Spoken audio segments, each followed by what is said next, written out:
Aunque pudiéramos pensar que el automóvil eléctrico es un invento novedoso que responde a las nuevas tecnologías del siglo XXI, la verdad es que su aparición es igual o más antigua a la de los motores de combustión.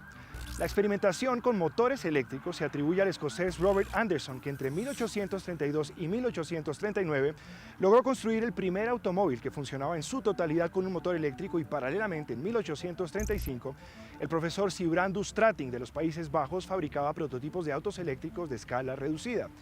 Posteriormente, en 1865, el francés Gaston Planté incorpora mejoras importantes en el auto eléctrico gracias a la invención de la pila eléctrica. En la Exposición Internacional de la Electricidad en París en 1881, el inventor francés Gustave Trouvé presentaría un automóvil eléctrico de 3 ruedas totalmente funcional, y al final de ese mismo siglo el piloto belga Camille Benazzi lograría romper la barrera de los 100 km/h a bordo de un auto eléctrico bautizado como Le Jamais Contact. Sin embargo, los altos costos de los materiales, la demora en la carga de las baterías y las bajas velocidades de los vehículos fabricados en Estados Unidos a principios del siglo XX repercutieron en las ventas y relegaron el auto eléctrico a las clases altas. Adicionalmente, la incorporación de mejoras eléctricas en el arranque de los motores de combustión y el sistema de producción en cadenas de montaje desarrollado por Ford dieron el golpe final a la producción del automóvil eléctrico, provocando su desaparición total en 1920.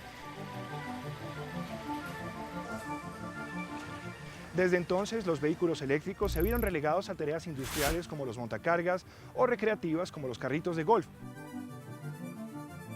Y solo fue hasta el 97, gracias al lanzamiento del Prius de la compañía japonesa Toyota, que volverían a ser protagonistas del mercado de estos automóviles, esta vez con la misión clara de disminuir el efecto del cambio climático mundial. Con ese nuevo objetivo y tras la decisión de la General Motors de abandonar el proyecto EV1 en 2003, surge la idea del sudafricano millonario Elon Musk, famoso por ser el cofundador de PayPal y SpaceX, entre otras empresas mundialmente reconocidas. Él decide aportar el dinero necesario para el desarrollo de un prototipo deportivo 100% eléctrico que estuviera a la altura de los autos deportivos de su gama, esto en términos de velocidad y autonomía. Y es así como nace la compañía Tesla Motors. Para mayo de 2007, el prototipo Tesla Roadster ya contaba con $105 millones de inversión para el desarrollo, y hoy Tesla es la marca automotriz más cotizada en la Bolsa de Valores de los Estados Unidos, incluso por encima de empresas como Ford. En la actualidad, la industria automotriz continúa su experimentación con energías renovables, implementando tecnologías híbridas y mejoras aerodinámicas en los modelos. El automovilismo de competencia también ha adoptado estos desarrollos con el fin de optimizar los motores de la Fórmula 1. Incluso la FIA creó en 2014 una nueva categoría de competencia, la Fórmula E, en la que compiten monoplazas totalmente eléctricos y con la que se pretende promover y acelerar la popularidad del revolucionario automóvil eléctrico.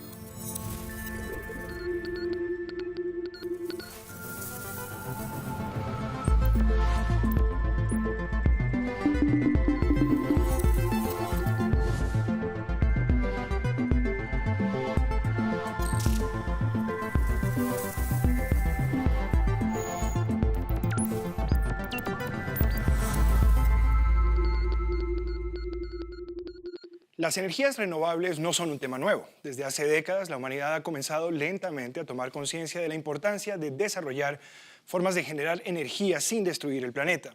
Hay estimaciones que predicen que el petróleo se va a agotar a mediados de este siglo, y cuando eso pase, la innovación será la única forma de sostener a una sociedad sedienta de energía para funcionar con una población mundial que sobrepasará los 10.000 millones de personas. ¿Estamos listos para vivir en un mundo sin combustibles fósiles? ¿Cuánto hemos avanzado en el desarrollo de energías limpias? Hoy conversaremos con especialistas en el tema y conoceremos historias de personas que se dedican al desarrollo de tecnologías para la generación de energías renovables. Mi nombre es Lucho Sarmiento y les doy la bienvenida a Link Experiencias Conectadas.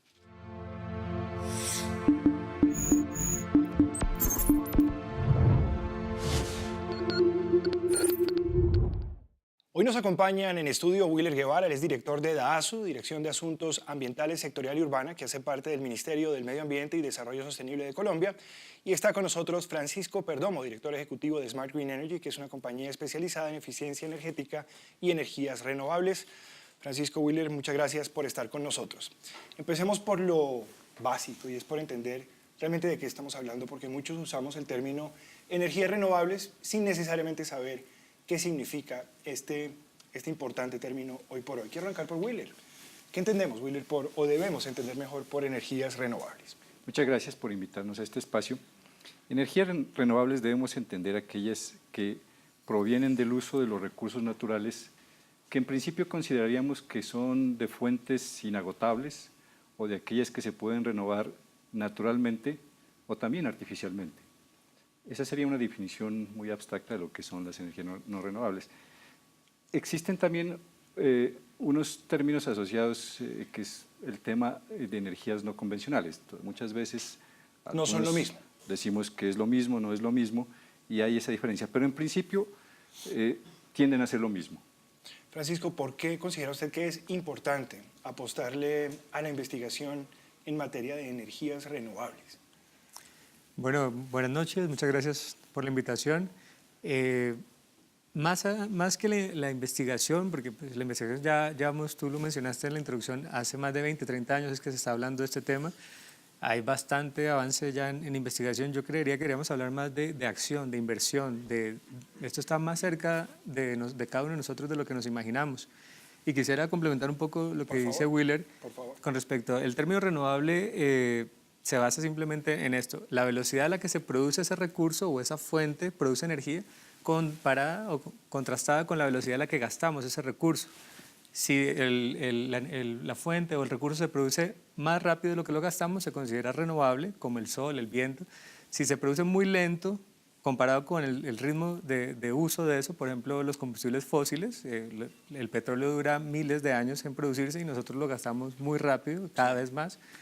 Esa es para mí la mejor forma de ver el tema de qué es renovable y qué no es renovable. Ya hay otras categorías como limpias, sucias, convencionales, no convencionales, que pues tienen áreas comunes en algunos casos, pero la diferencia es eso, lo que es fósil y nuclear es no renovable y de este lado tenemos el sol, el agua, el viento, la geotermia, el calor del suelo, el planeta, el mar, mareomotriz, undimotriz y otras cosas que vamos a hablar más adelante. Entonces, es totalmente válido el tema de invertir y pensar en investigar y profundizar en estos temas hoy en día. De lo que encontramos hoy en esa categoría de energías renovables, Wheeler y Francisco, ¿cuáles consideran ustedes que son las más prometedoras? En nuestro país, bueno, no hemos mencionado la hidroeléctrica, que también es una fuente de energía renovable. Claro. Hay algunas discusiones, porque algunos dicen es que el agua se está agotando, pero hay que tener en cuenta que el agua, para producir energía, se usa y se libera. O sea, ella hace una tarea y se va, o sea, no se agota. Por eso se cataloga dentro de este esquema también. En Colombia tenemos un potencial bastante grande en lo que es la energía solar, por la ubicación de Colombia en el hemisferio, en el planeta. Tenemos las mayores radiaciones del mundo. Estamos hablando de alrededor de 4.5 kilovatios por hora, por metro cuadrado por día, comparado con un promedio en el mundo que está alrededor de 3.9. Incluso en Alemania, que son los mayores, el país que más ha utilizado energía solar, está en un promedio de 3. Entonces somos un país privilegiado en ese tema. Y la eólica, aunque digamos, no somos los más favorecidos en el tema, tenemos un buen potencial, especialmente en la Guajira y en la costa norte. Y otro tema interesante que está creciendo es el tema de la biomasa. Francisco. Correcto. Quisiera complementar también a Wheeler con la parte de los océanos, las mareas. Hay dos tipos de generación asociada a las mareas, que son la undimotriz en la superficie y la mareomotriz en las mareas profundas. Y otra interesante es la geotermia. Son energías, La geotermia. Geotermia, sí. Energía geotermia o geotérmica consiste en extraer calor del suelo. Tú sabes que entre más profundices vas a encontrar más calor. Y ese intercambio de aire frío con aire caliente se utiliza para mover unas turbinas y generar energía. Es otra de las fuentes que se están explotando a nivel mundial, pero ese tipo ya son menos populares porque son más costosas y son proyectos industriales, digamos, ya muy puntuales. ¿Cómo mide uno la eficiencia de estas energías renovables? Tiende uno a pensar que por alguna razón, que yo creo que el grueso de los colombianos, la gente desconoce, pues son más eficientes, pero realmente uno no sabe por qué. ¿Cómo mide uno la eficiencia de una energía renovable? ¿Cómo dice un hombre, si es que se dice, esta es más eficiente que esta otra, o utilizando energía solar tendríamos un uso más eficiente de la energía? No sé, ¿cómo mide uno la eficiencia de estas energías, Will? Bueno, hay un factor importante, pensando más en eficiencia, es el costo. Digamos, al final, el tema de usar X o Y energía va a depender del costo de comercialización o de lo que le diga al usuario. Okay. Y por esta razón, el tema de la energía solar empezó, digamos, un poco tímida, pero en los últimos años ha habido un avance tecnológico bastante significativo que ha hecho que las tarifas cada vez bajen y se aproximen a las otras energías, y esto está haciendo que en el mundo este tema de energías pues vaya cogiendo bastante fuerza. Igual ocurre en nuestro país.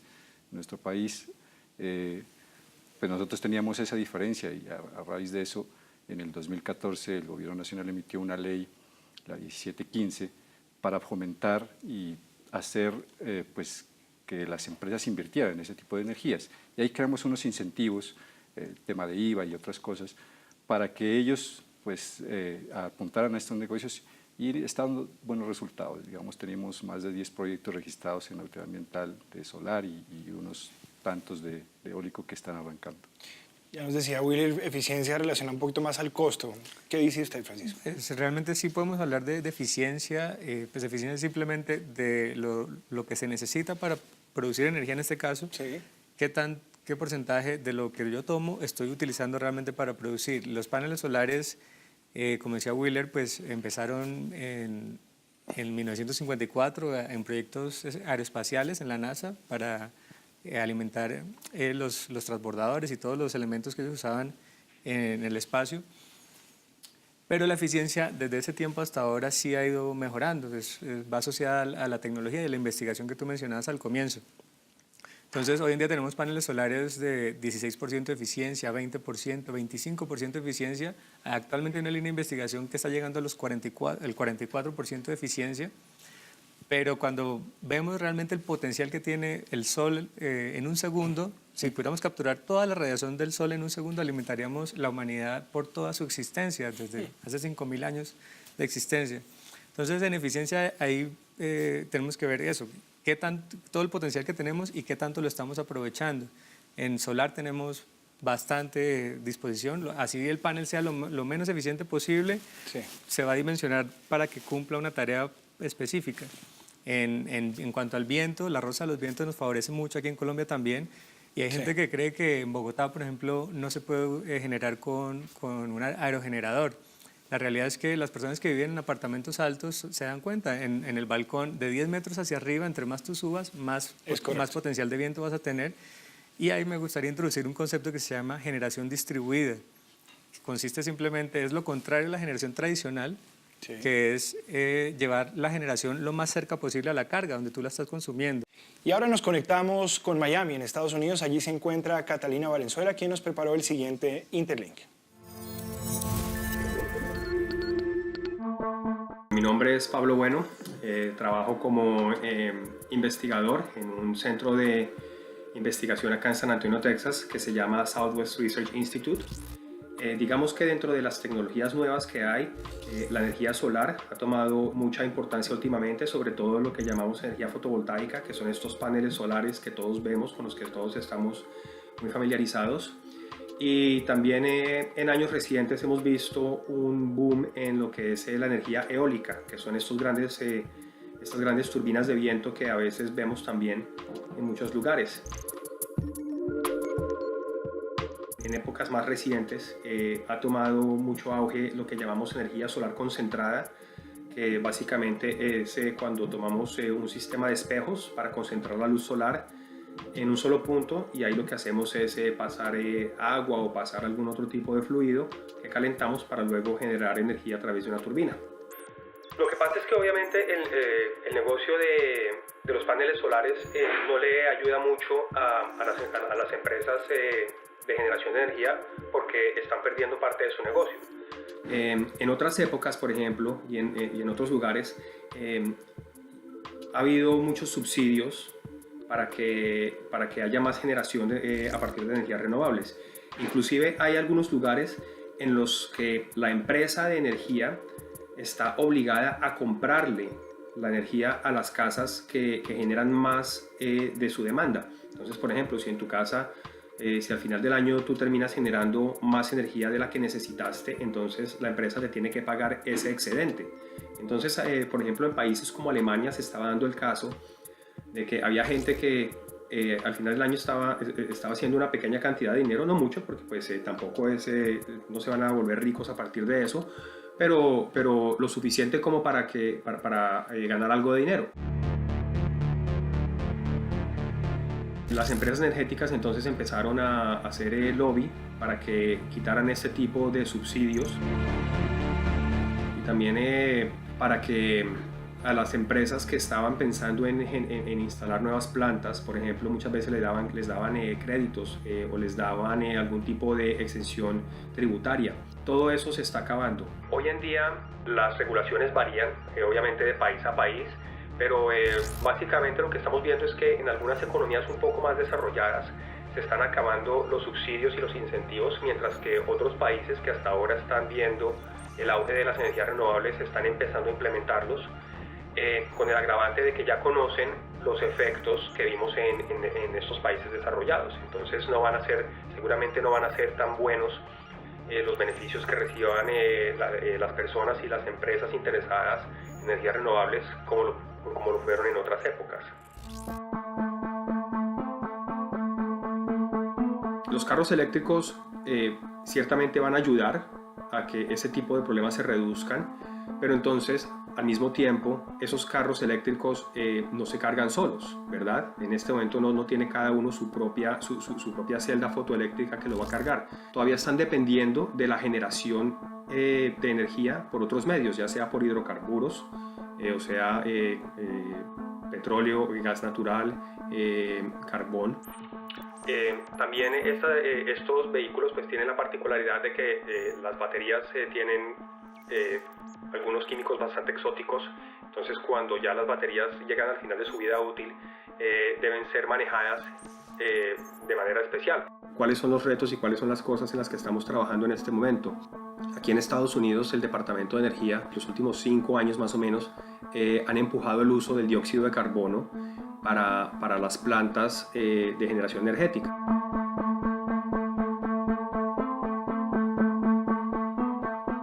Por eso estamos tratando primero que todo de capturarlo y almacenarlo, sacarlo de la atmósfera físicamente para luego poder utilizarlo en generación de electricidad. También hay ese tipo de sistemas para sistemas fotovoltaicos, entonces estamos tratando de hacer almacenamiento en baterías para solucionar ese problema, porque lo que pasa es que en este momento las plantas solares, por ejemplo, no generan lo que llamamos carga base, que es básicamente suplir la mayor parte de la demanda eléctrica de una ciudad o de un pueblo. Y hay otro tema que es lo que llamamos la red inteligente, que es básicamente cómo integramos todas las redes, ¿no es cierto? Y cómo nos aseguramos de que la calidad de la energía que viene generada por la planta solar, entonces cuando la conectamos a la malla de distribución, sea compatible con la planta de gas natural y sea compatible con la planta eólica. Obviamente los científicos y los investigadores necesitamos el apoyo gubernamental todavía para poder seguir haciendo investigación. También necesitamos que las empresas privadas empiecen a meterse más en estos temas y nos empiecen a ayudar, porque pues pensamos que ya hay muchas tecnologías que están listas para ser llevadas a las ciudades y básicamente a la gente, pero lo más importante es educar a la gente y que cada uno entienda el problema y que cada uno contribuya de manera grande o de manera pequeña, pero que entre todos nos ayudemos, porque pues eso es realmente lo que nos va a llevar a que primero que todo que esta gran campaña, este gran auge de las energías renovables pues salga adelante, y también pues que nos ayude finalmente a cuidar el planeta, pues que es el único que tenemos, ¿no?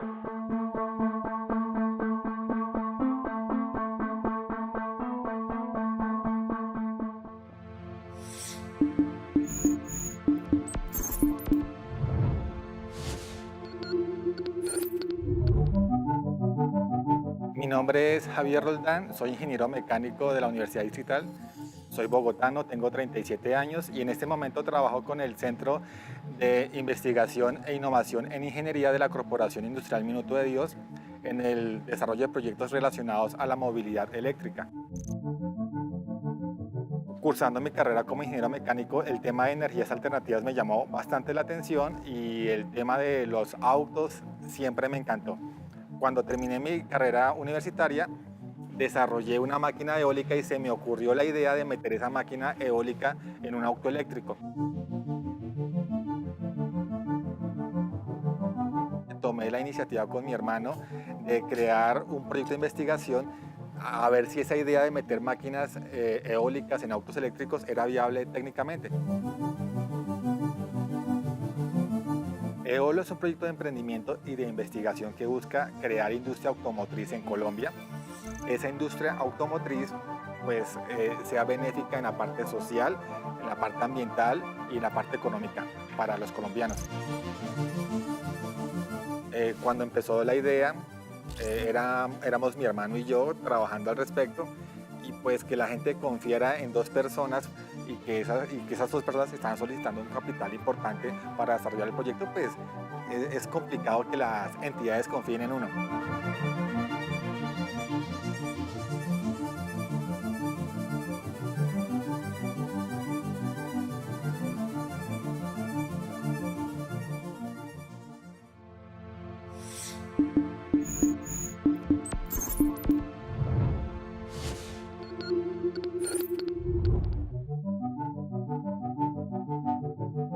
Mi nombre es Daniel Zárate, yo soy un profesional del equipo de infraestructura y fortalecimiento institucional del Jardín Botánico. Nos dimos cuenta en el jardín que teníamos una gran cantidad de materia prima, que tenía mucho potencial, que era la biomasa, que le estábamos botando al relleno sanitario, a Doña Juana. Y pues dijimos, pues nosotros podemos generar energía con esto. Con ayuda del gobierno de los Estados Unidos, a través del programa Energías Limpias para Colombia, montamos el área de aprovechamiento. Mi nombre es Lili Tatiana Vega Clavijo, soy ingeniera química y trabajo en el Jardín Botánico en el área de aprovechamiento para el programa de agricultura urbana. El proyecto en el Jardín Botánico consiste en el aprovechamiento de fuentes renovables de energía para producir energía eléctrica dentro de las instalaciones del jardín. Tenemos entonces el aprovechamiento de la energía solar y el aprovechamiento de energía a través de la biomasa mediante dos procesos, biodigestión y gasificación. Esto con el objetivo de cerrar el ciclo, no de botar toda la basura orgánica que tenemos, sino de reintroducirla de algún modo al sistema. Los colombianos tenemos que ser imaginativos, tenemos que ver otras opciones, como que no quedarnos con lo que nos entrega la toma de corriente, sino ver más allá de dónde viene la energía, qué podemos hacer para disminuir ese consumo, porque pues ese consumo que nosotros venimos pues tiene un costo, y muchas veces ese costo no solo está reflejado en la factura que pagamos, sino en daños ambientales que no podemos ver.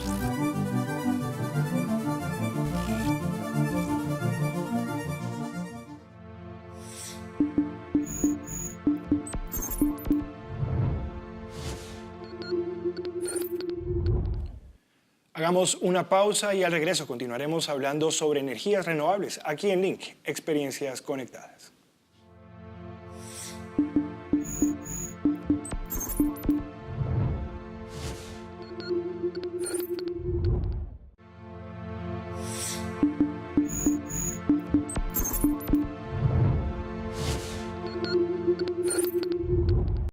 Y estamos de regreso en Link conversando sobre energías renovables. Bueno, ya mencionaba Wheeler en el segmento anterior algo de lo que es la situación de las energías renovables en Colombia, y quiero que conversemos un poquito de eso. ¿Cómo está Colombia en materia de desarrollo de estas tecnologías, de las energías renovables? Arranco por usted, Francisco. Vale. Wheeler mencionó algo muy importante, que es la Ley 1715 de 2014, que fue la que, después de 10 años casi de darle forma a todo el marco legal, por fin dejó unas pautas, unos lineamientos claros de cómo proceder y cómo obtener beneficios. Eso ha fomentado bastantes desarrollos. Pues el primero fue el Parque Jepirachi de EPM en La Guajira, que tiene más o menos 10 años de estar produciendo. Hay grandes proyectos, megaproyectos de granjas solares en Jumbo, en el Valle se están construyendo proyectos aquí mientras hablamos. Pero el tema más interesante es el que te mencionaba. La generación distribuida es la que invita a que cualquier persona en su casa, en su apartamento o en su local comercial o industria pueda generar su propia... O sea, yo puedo, si tengo la capacidad económica de hacerlo, conseguir los paneles solares, instalarlos en mi edificio, por ejemplo, y utilizar esa energía. ¿Eso es correcto, legal? es totalmente viable, es legal. Y la ley 1715 tiene ese marco, o sea, incluye, le da un marco a ese soporte legal que tú estás mencionando. Sí. La UME generó un decreto en marzo de este año para que la CREC finalmente, ahorita 28 de agosto, generara una resolución, la 121, que permite entonces a un pequeño generador poder reinyectar o inyectar a la red esos excedentes de energía. Tú generas tu propia energía, pero en algunos casos vas a tener excedentes.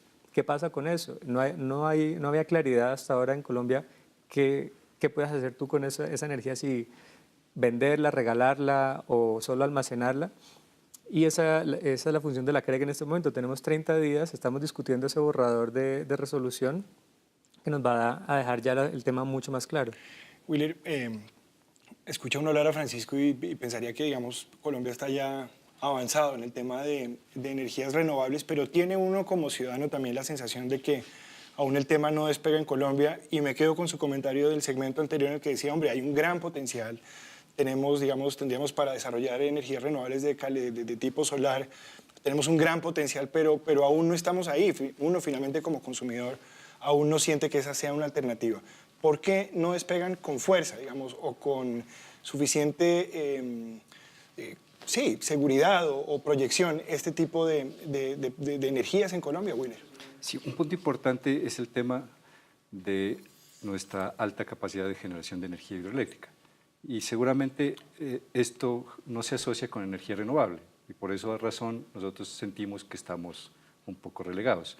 Pero si uno suma lo hidráulico más estos temas de energía eólica y solar que están cogiendo fuerza, nosotros estamos aproximadamente hoy en el 73% de generación de energía con fuentes renovables. Obviamente tenemos que avanzar hacia allá. Y nosotros es una cifra que diríamos es bastante buena. Somos, contando digamos, con el único, agua, ¿no? exacto, contando el agua. Represas. Somos el único país en el planeta, digamos, que tenemos ese, contando el agua, alto potencial de energías renovables. Tenemos la capacidad de llegar al 100%, y esa es la meta, avanzar en ese sentido. Francisco lo mencionaba, proyectos como el tema de usar paneles en los techos y en las fachadas de vivienda funcionan hoy en otros lugares del planeta.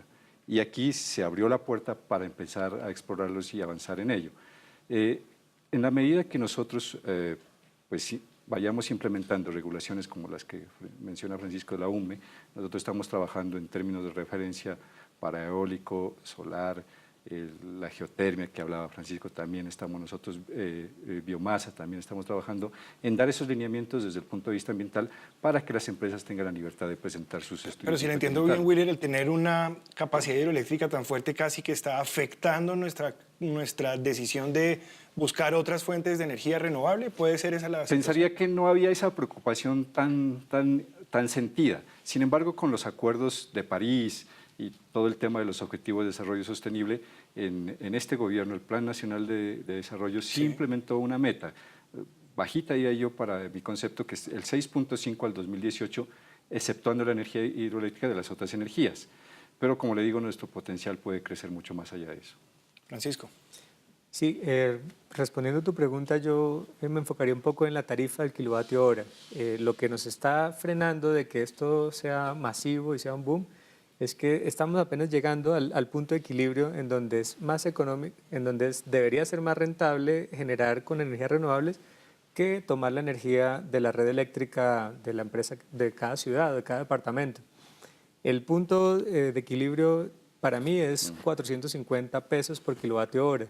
Esas es las tarifas que cumplen, las tarifas que cumplen con ese criterio son estrato 5 y 6.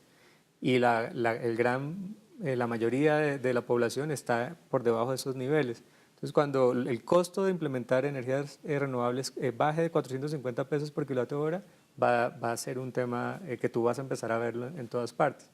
¿Qué ha pasado hasta ahora en Colombia? Que en donde una persona instala en su casa, los vecinos ven que funciona, que la factura se le va a cero o a un valor muy bajo, y los demás vecinos empiezan a hacer eso. Eso ha pasado en ciudades como Fusagasugá, en Barranca Bermeja. Ya está pasando en Colombia. Ya está pasando en Colombia.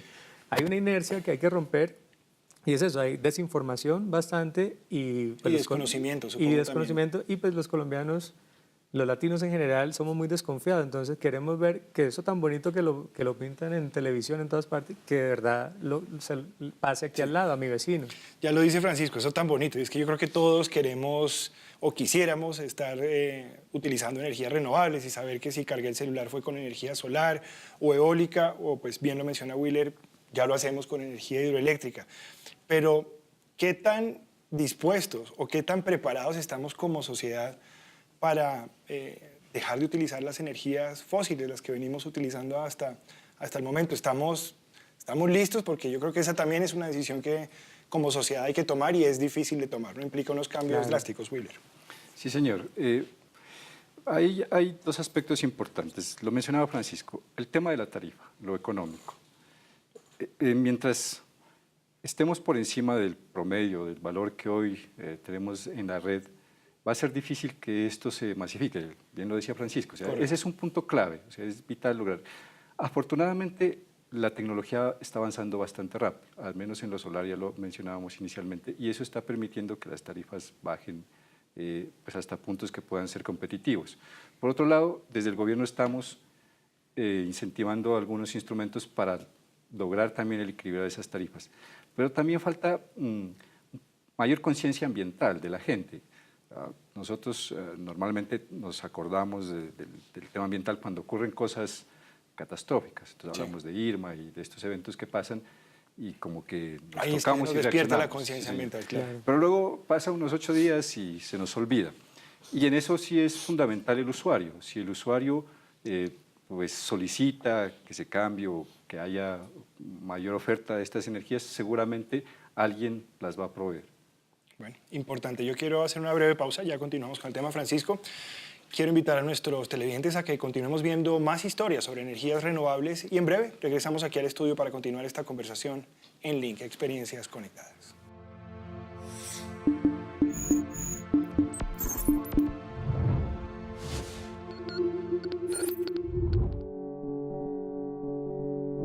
La dificultad más grande fue confianza. Entre tantas puertas que tocamos las puertas de la Corporación Industrial Minuto de Dios. Ellos confiaron en nosotros y ellos tienen un ecosistema de emprendimiento bastante fuerte y pues avanzado. Tiene ese ecosistema que da confianza a entidades estatales para financiar. Es así que logramos entre el año 2013 y 2015 financiación de Colciencias para desarrollar el primer prototipo. Entonces, lo que tenemos acá es nuestro primer prototipo, se llama Eolo, es nuestro laboratorio rodante donde nosotros hemos puesto a prueba muchas teorías y pues hemos visto si son viables o no viables. Lo que vemos acá en la zona delantera del auto es el sistema eólico de Eolo. Acá debajo del capó encontramos el control del sistema eólico. Acá están las dos turbinas eólicas, un par de piñones que sincronizan las turbinas eólicas que están acá en el interior, un generador eléctrico de imanes permanentes trifásico, es la energía que se produce acá, se mete al sistema eléctrico del auto. Es un sistema que recicla energía cinética del auto a través del viento. Lo que sucede es que un auto cuando se mueve empieza a empujar aire hacia adelante y hacia los costados. Es lo que hace, es empujar aire. Lo que nosotros encontramos es que así como en las máquinas eólicas convencionales, cuando el viento sopla y la turbina eólica es la que recibe la energía cinética del viento, y la turbina eólica lo absorbe y lo convierte en energía, y de esa forma logramos aumentar la autonomía del auto. Este sistema eólico está aportando a la autonomía del auto en un 8%. Es decir, la autonomía de este auto es de 110 kilómetros. Si le tapo las entradas de aire, este auto andaría 102 kilómetros. Entonces sí se evidenció un aumento significativo en la autonomía con el sistema eólico. Esto es lo que lo hace diferente a cualquier auto eléctrico o convencional del mundo. Una de las cosas que se pedía para el desarrollo del proyecto es que el auto fuera completamente funcional y eso fue lo que se logró. En la parte de la mitad, entre los asientos y detrás de los asientos, están las baterías eléctricas, son baterías de iones de litio, y en la parte de atrás se encuentra el motor del auto. Es un motor trifásico de 88 caballos de potencia. La velocidad que alcanza este auto es de 130 kilómetros por hora. Acá es donde conectamos el auto a la red eléctrica para cargarlo, que puede ser en cualquier toma de corriente. Tenemos un cargador que detecta 3 posibles puntos de carga, si es 110, 220 o los puntos de carga rápida, pues que aún no existen, pero nos podemos conectar fácilmente a 110 o 220. La diferencia de este auto con un auto convencional obviamente es la planta motora. ¿Cuáles son las ventajas? Las ventajas de este auto son en términos ambientales, básicamente. Los autos eléctricos comparados con los de combustión no emiten gases de efecto invernadero, y de este auto con respecto a un auto eléctrico es que el sistema eólico lo hace un 8% más eficiente. Tenemos ese plus que nos diferencia de los demás. ¿Cuáles son las desventajas de El precio. Definitivamente la parte económica pesa bastante en estos temas. Adquirir un auto de estos es bastante costoso. Dale, Javier, vamos pues a probar el carro. Bueno, entonces ponemos el auto, chan, chan, chan, y arrancamos.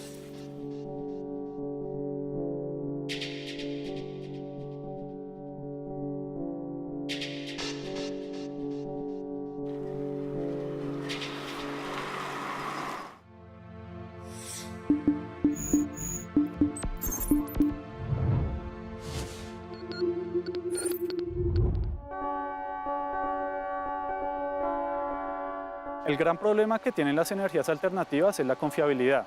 Tenemos energía solar, pero pasa una nube y la eficiencia se nos va al suelo.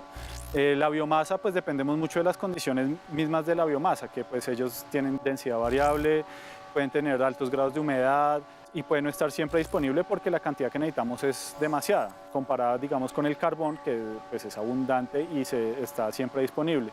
El viento pasa lo mismo que con el solar, pues se baja el viento y nos quedamos sin energía. Y digamos, para incrementar la confiabilidad de estos sistemas, pues se introducen baterías. Pero pues con las baterías pues normalmente usan metales raros, químicos raros, que después son un problema para su disposición final y luego se nos vuelve un problema ambiental nuevamente su uso. La ventaja de tener energías renovables dentro del jardín es primero que estamos contribuyendo al cuidado del medio ambiente, porque aprovechando las energías renovables estamos cerrando el ciclo de los residuos que se producen. En este caso estamos contribuyendo a reducir el volumen de residuos en cuanto a residuos de plaza de mercado, a los residuos maderables, y se está cerrando el ciclo del CO2. Otra ventaja es que se producen ahorros en cuanto al pago de la factura eléctrica. Una de las grandes ventajas y por qué el ejercicio aquí en el Jardín Botánico es tan bonito es porque tenemos mucha biomasa y todos los residuos que producen el gasificador y el biogestor luego se van al área de compostaje, que sirven como abono para todas las colecciones del Jardín Botánico.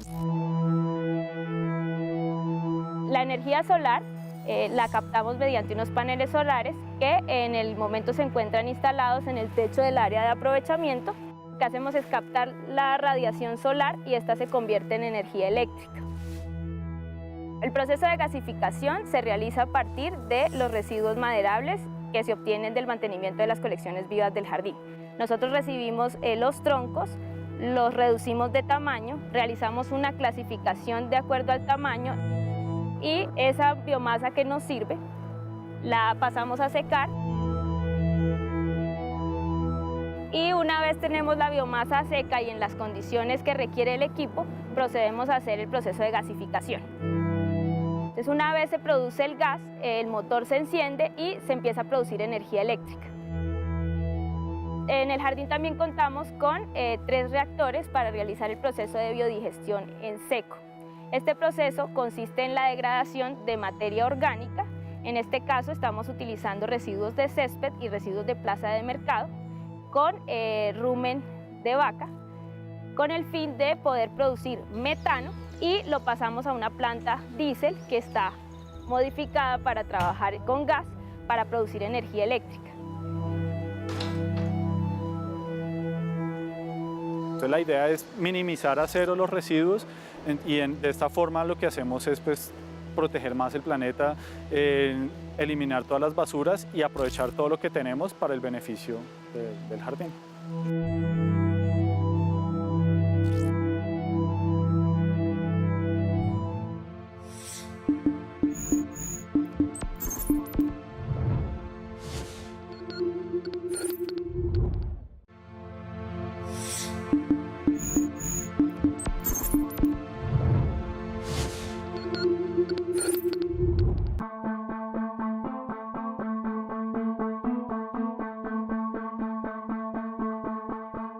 Colombia evidentemente está retrasada en el desarrollo de estos proyectos a bases de energías renovables.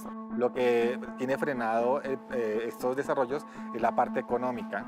Te doy un ejemplo, el de los autos eléctricos. A la gente le encantan los autos eléctricos por las ventajas que tienen, pero en este momento un auto eléctrico cuesta 3 veces más que un auto convencional. Entonces, hoy en día los autos están costosos. Un auto cuesta 50 millones de pesos. Un eléctrico está en 150 millones aproximadamente. Y la gente no tiene dinero para poner uno eléctrico. Es complicado que la gente saque un capital bastante grande para comprar un auto eléctrico. O lo mismo, es complicado que las personas inviertan en paneles solares cuando es demasiado costoso.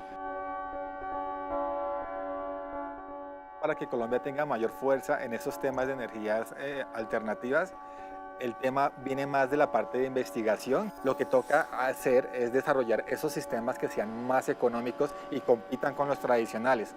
Hemos visto que definitivamente la gente ansía esas propuestas de energías renovables, pero la parte económica los aleja de ellos. Entonces, cuando las dos tecnologías compitan a paridad de precios, ese día las cosas cambiarán para el ambiente.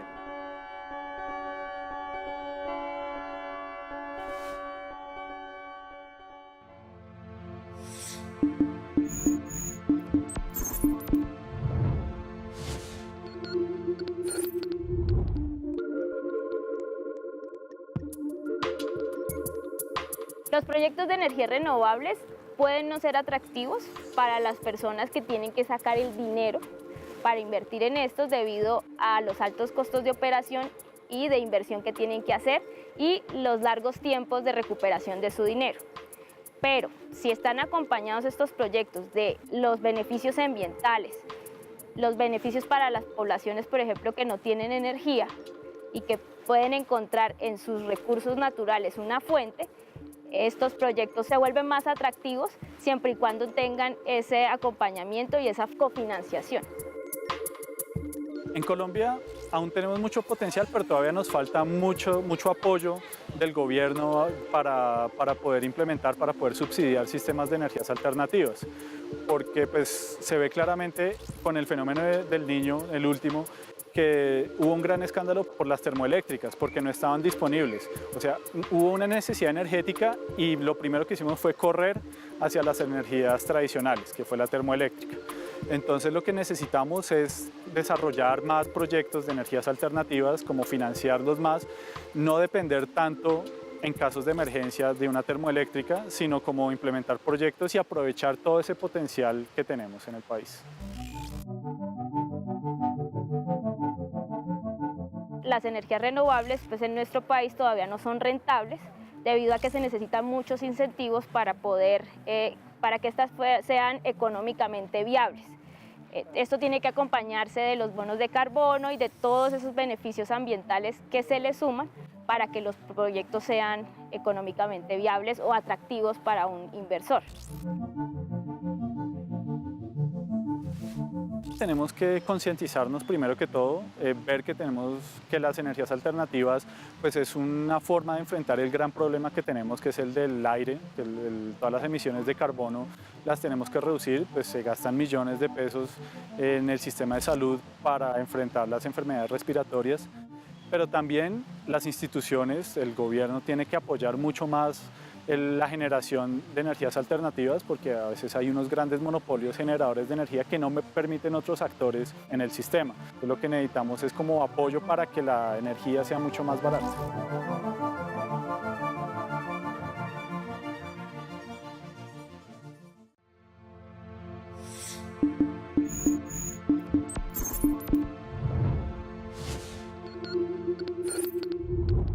En Colombia, lo sabemos, somos privilegiados, ustedes ya lo han dicho, en términos de recursos naturales, y esa riqueza en recursos naturales, cuando hablamos de energías renovables, se traduce en un potencial.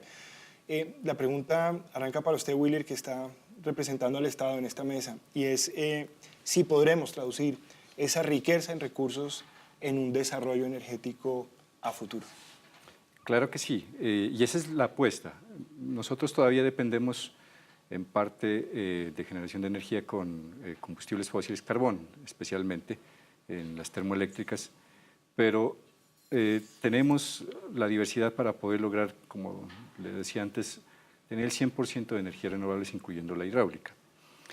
Hoy, ¿qué pasa? Nosotros tenemos unas condiciones climáticas que hacen necesario que las termoeléctricas estén funcionando para que el suministro en épocas críticas pues, no se vea afectado, y pues hemos estado a punto de tener racionamientos.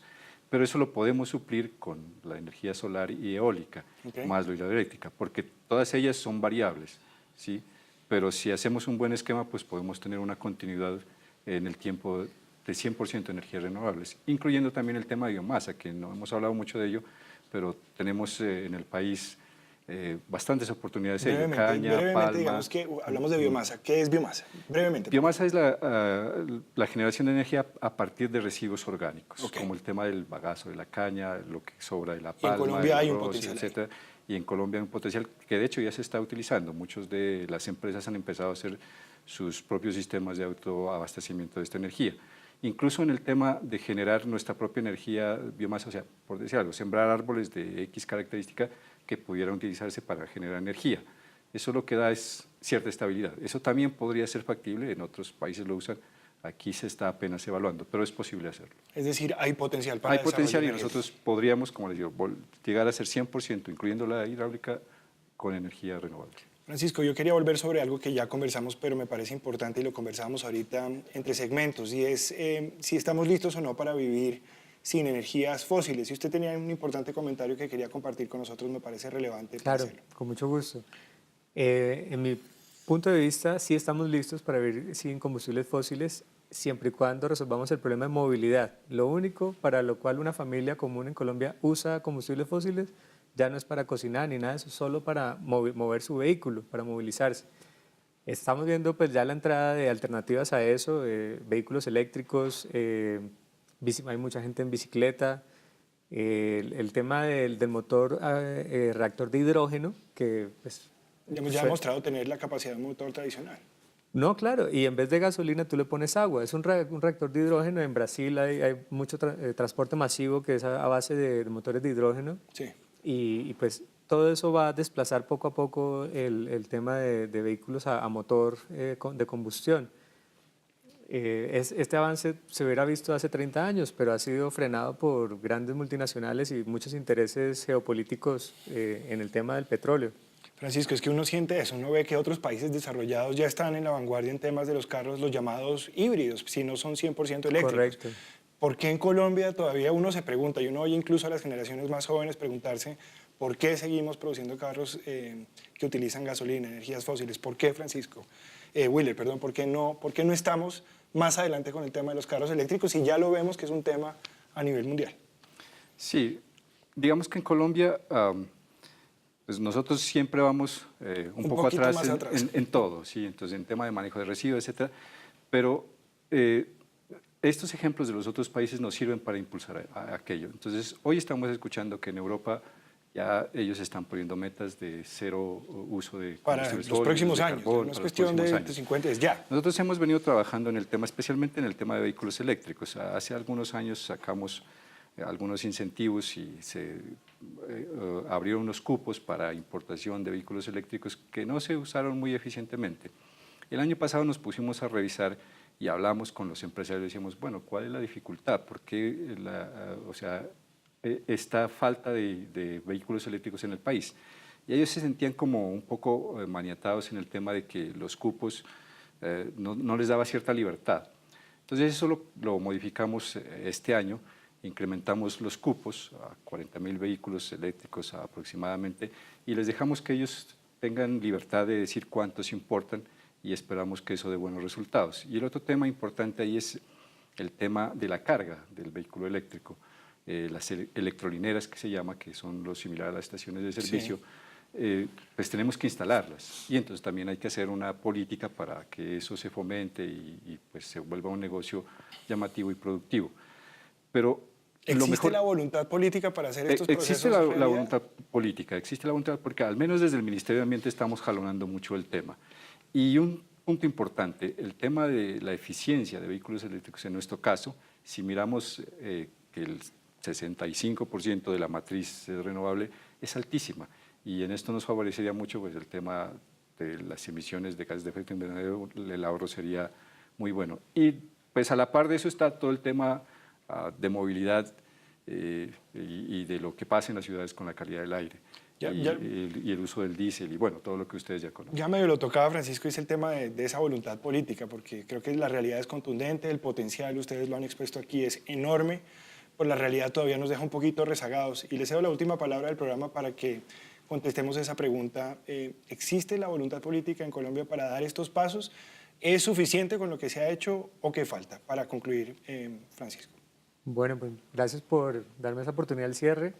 Mencionábamos ambos la ley 1715, que daba un marco completo. Eso implica que lo demuestra que sí hay voluntad política. Desde hace más de 10 años el gobierno ha venido trabajando en esto, pero el gobierno tiene sus tiempos y tiene sus procesos y una cierta inercia que tenemos que romper, hay que agilizar. Por ejemplo, el registro de proyectos ante la UCME se ha estado mejorando y se está dinamizando, pero todavía falta mucho por hacer y tenemos que demostrar que el sector público puede ser tanto más eficiente que el sector privado, como lo ha demostrado Antioquia. Medellín, Empresas Públicas de Medellín es una empresa pública que funciona como una empresa privada. Cuando el gobierno entra en esa dinámica, todo este tema de energía renovable se va a ver favorecido.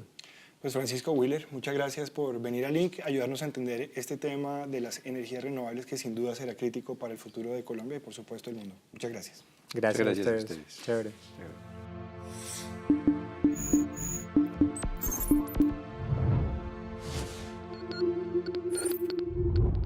Si bien el uso de las energías renovables está en aumento, todavía dependemos en gran medida de las formas tradicionales de producir energía.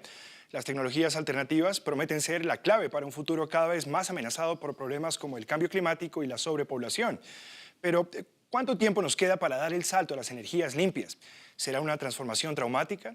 Nos vemos próximamente en una nueva edición de Link, Experiencias Conectadas.